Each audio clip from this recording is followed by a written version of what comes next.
детства я очень любила лошадей, я их рисовала постоянно. Первой моей лошадью была в 3 года собака. И когда я на ней каталась, я могла порулить ее ушами. Я увижу лошадку, все, бегу к ней.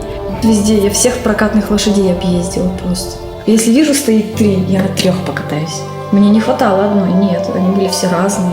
В университете у меня специальность зооинженерия. Я выбрала отрасль коневодства.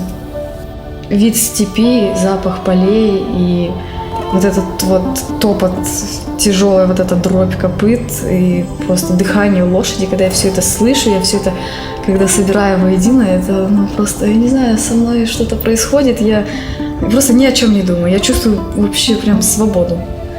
К СКУ именно потому, что это ведь девушки показывают свою ловкость, умение сидеть на коне, а так, конечно, это очень опасно. И падала, и травмы у меня были серьезные, и родители очень много, на самом деле, со мной помучились. Мелкие пакости в твоей жизни – это нормально. Это проверка тебя самого. Я хочу, чтобы у меня была своя ферма с лошадьми. Определенно точно я знаю, что на моей ферме будет очень много детей, которые с искренним желанием будут приходить и кататься на этих лошадях. Это возрождает наши традиции, я считаю.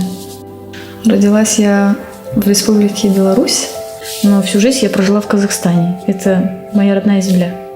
Особенно я люблю выходить в степь на лошади и просто мчаться. Это незабываемое ощущение. И я счастлива.